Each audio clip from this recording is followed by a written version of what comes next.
Bienvenidos una vez más a Monster News, tu canal más cool, más avanzado y más raro de todo el condado. Iba a ser hoy un especial de Intel, pero lo podemos resumir y aparte me vienen noticias y quiero largarlas y no se me atrasan y no quiero. Prefiero las noticias antes que el especial. Hoy tenemos todo lo que anunció Intel, vamos a repasar rápidamente el tema de gráficas, el tema de procesadores, los nuevos Raptor Lake. Tenemos alguna novedad de AMD que se filtró también, interesante, y mucho más. Empezamos con la primera noticia para ir abriendo un poquitito de boca con el tema de Intel, las ARC. Intel anuncia el precio completo de la GPU ARC A7. Tenemos ahí tres. Tenemos la A7-770 a 329 y A750 a 289.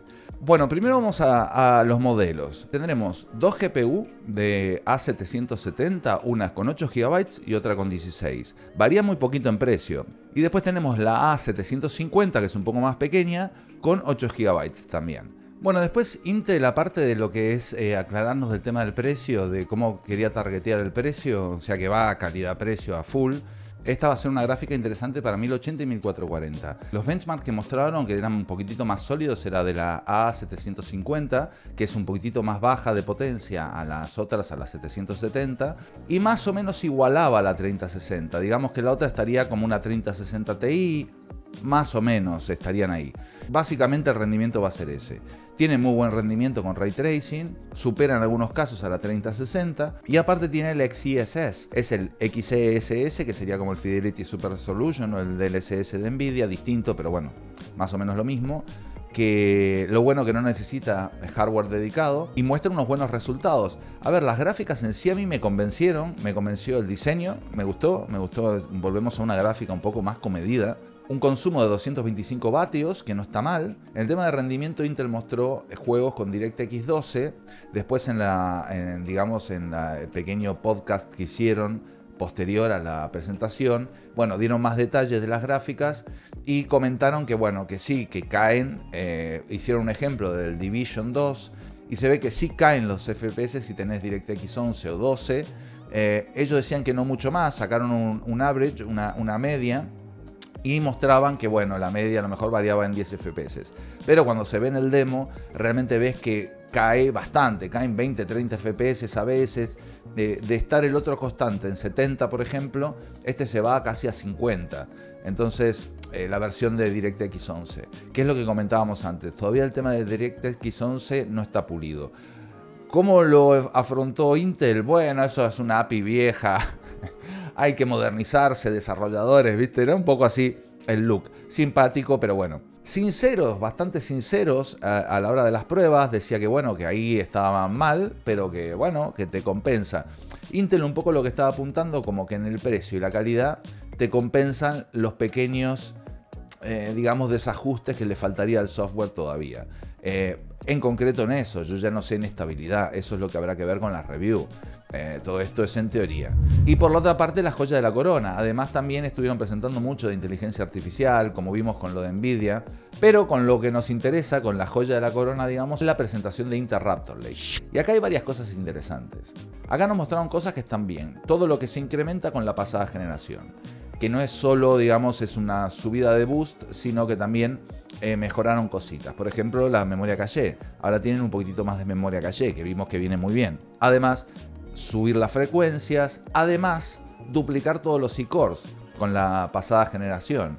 ¿Esto qué hace? Le da competitividad en el terreno de la multitarea, de la productividad, ¿no? Por ejemplo, si tenés que hacer un render o cualquier cosa para competir con la alta gama de AMD.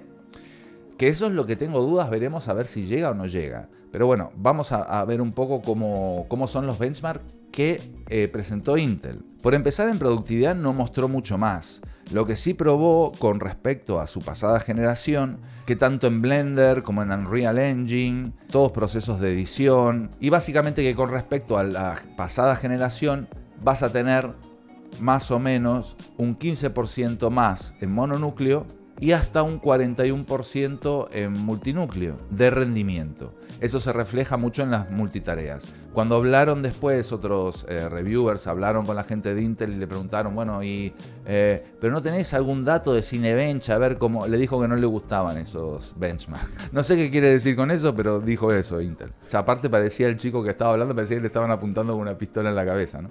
Pero bueno, no le gustan esos benchmarks. Por lo que en la competencia directa a los Ryzen 9 nuevos, probablemente llegue al rendimiento más o menos, quizá un poquitito menos a los Ryzen 9, pero es pura especulación.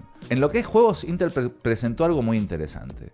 Primero su relación del 13900K con la pasada generación, en la 12900K, y vemos que en el Horizon Zero Dawn, que es el primero, rinde un poquito menos, que esto es lo que no sé, esto será un margen de error y ya está, ¿no? Y en el máximo de los casos, que es el League of Legends, le saca hasta un 24%. Esto vemos que, bueno, esto te promedia eso, un 10% más, no mucho más. Y acá vemos, nos lo comparan con el Ryzen 9, el 5950X, el Intel i9 12900K, por supuesto el Raptor Lake y aparte nuestro querido 5800 3D. Que es la rayita que se ve acá. Sí supera al Ryzen 9 5950X, también supera al i9 al 12900K, pero al 5800 3D, como vemos, no. Lo supera en algunos casos, pero vemos que le está haciendo frente el 5800X 3D. Por un lado lo veo bien esto que lo presente Intel, porque bueno, nos está demostrando bastante, digamos, sinceridad a la hora de mostrar los benchmarks, porque que nos muestre que en la nueva generación no llega en algunos casos a lo que es la pasada generación de AMD, a mí me dejó bastante en shock. Pero bueno, está bien para que nos dé un poco una idea, ¿no? Bueno, después nos mostró otras tablas que tampoco es la consistencia de los juegos. Esto es un poco, no sirve mucho para nada. Pero aparte comparado con el 5950X, o sea que esto ya, digamos, queda obsoleto, nace obsoleto realmente, ¿no? Y lo que es el consumo, digamos, en comparación de la pasada generación, que no está mal. Estos procesadores saldrán a la venta el 20 de octubre y lo más interesante de todo es los precios. ¿En qué se quedaría? Bueno, el i9 13900K por $589, que esto ya también fue visto un poco por webs europeas un poquitito más. Esto subirá en euros, una vez puesto aquí en Europa, entre unos 70 y 100 euros más, O sea que no va a ser justo este precio. Con respecto a la pasada generación lo mantuvo, subió un poquitito la gama media, el i7 en concreto lo subió un poquitito, pero no mucho más. Por redondear un poco todo, recordemos que las placas bases actuales de Alder Lake nos sirven para los Raptor Lake. Estos procesadores mantienen la doble memoria, tanto de DDR4 como de DDR5, igual que Alder Lake. Y acá nos viene un poco la disyuntiva. Por ejemplo, acá lo que voy a destacar es el i5. El i5 me llama muchísimo la atención. Si en la pasada generación el i5, el de Alder Lake, no era comparable con el Ryzen 5, el 7600X. ¿Por qué? Porque si bien tenía un rendimiento, en rendimiento era un poco mejor en mononúcleo, pero en multitarea llegaba más a la multitarea de un 5800 que a la de un 5600. Entonces, en este caso ahora con los nuevos procesadores me gustaría verlo funcionar, pero claro, ahora le duplicaron los i-cores. Va a ser un procesador muy versátil. Yo no sé cómo rendirá con respecto, digamos, en mononúcleo o en juegos con respecto a Ryzen, al nuevo, al 7600X, por ejemplo. Vemos que tiene un precio de salida de $320, igual a lo que serían los Ryzen, pero claro, esto te va a dar mucha más productividad que los AMD. Va a aumentar en mucho la capacidad del i5 en multitarea, o sea que puede ser un procesador muy versátil, digamos, de entrada. ¿Por qué? Porque nos puede dar, digamos, un rendimiento excelente en juegos, sin problema, y una multitarea muy buena. En ese caso lo veo más versátil, lo veo con más sentido que el de AMD, a mismo precio. Yo en la gama, digamos, más chica y media, diría yo, me están gustando mucho los Intel, el i7 y el i5. La cosa esa de ¿vas a jugar o vas a trabajar? Esto daría un poco de los dos mundos y no lo veo mal. Repito, hay que esperar los benchmarks, a ver cómo se comportan, pero yo por lo menos la prueba de los Alder Lake daban muy buen resultado. Ya te dije que los i-cores estaban funcionando muy bien. Entonces le compensaba bastante a Intel esa carencia que tenía con respecto a AMD. Todos los i-cores en esta gama nueva están duplicados. Si antes teníamos el i9 de 8 núcleos grandes y 8 pequeños, ahora lo tenemos de 8 grandes y 16 pequeños. Igual con el i7 y el i5, en vez de tener 6 y 4, ahora tiene 6 y 8. Digamos que la serie 9 de AMD para el tema productividad me parece brutal. Habría que ver cómo se comportan los i9, pero no creo que lleguen en tema de multitarea. Pero de medio para abajo, casi me quedaría con Intel. Hay que ver precios de placa base. Lo bueno que con Intel nos mantiene las DDR4 y lo malo es que tendríamos la plataforma solo para esta generación. Esta plataforma moriría con Alder Lake y Raptor Lake. AMD nos garantizaba por lo menos hasta el 2025, o sea, sabemos que 3 años está. 3-4 años. Bueno, para el PC Master Race es mucho ver 3-4 años. Pero bueno, pero saben mi amor por el 5800X3D y por el 3D Caché para gaming. La hoja de ruta filtrada de la CPU de escritorio AMD confirma la serie 7000X3D. Esto es un rumor, pero nosotros ya sabíamos más o menos. Yo creía que a principios de año iban a salir la serie 7000 3D. Y nos muestra que las APU, bueno, van a seguir todavía la serie 5000, van a tener cuerda para rato.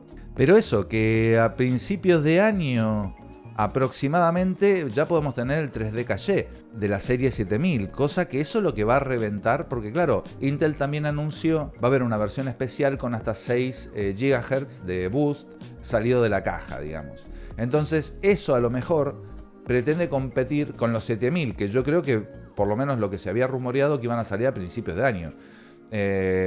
Eso va a ser el amo del gaming, creo yo. Yo creo que enero, febrero, marzo puede ser una buena fecha para cambiar de plataforma. Por lo menos si querés cambiar a AMD, yo tiraría más por esa fecha. Por si salió la nueva generación de 3D, si te querés enfocar en gaming. Ver el precio de memorias, las de DDR5 que bajen un poquitito, que se pongan al precio de DDR4. Y ver un poco las placas base, cómo se estabiliza el tema del precio. A ver por dónde va Intel. Me está sorprendiendo bastante. Creo que va a dar guerra, que no está acá la última palabra echada ni mucho menos. Y bueno, seguimos acá viéndolo. Por otra parte, Razer prepara su próximo rival para Steam Deck. El problema es que se concebirá como un smartphone. Bueno, este es el problema, un poco lo que pasó con la de Logitech, que presentamos la otra vez. Se anunciará oficialmente el próximo 15 de octubre en la Razer Con, pero a diferencia de la Logitech, que en esta también puede jugar juegos de forma local. La Razer Edge 5G estará basada en la plataforma Qualcomm G3X. El resto de cosas será anunciada el 15 de octubre, así que poco tenemos para esperar. Y en la otra noticia, lo que esperábamos. Google anuncia el cierre de Stadia. El anuncio, digamos, en sí tomó por sorpresa a todo el mundo, sobre todo a trabajadores de la empresa. Y lo que explican es un poco que, dieron todas las facilidades y que, bueno, al final los usuarios no lo supieron ver, no lo supieron apreciar. Esto es un poco como todo. Ahora, el problema cuando no funciona algo son los usuarios. Si no, gracias usuarios. La cosa es que a llorar a la church.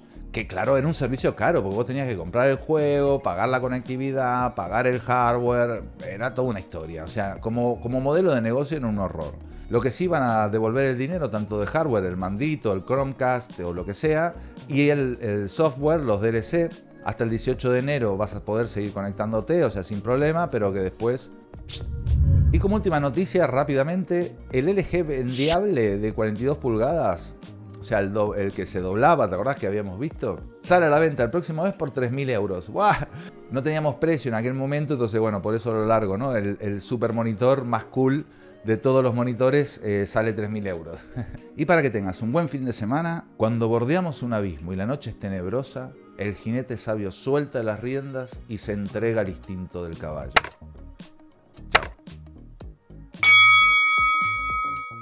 Chao.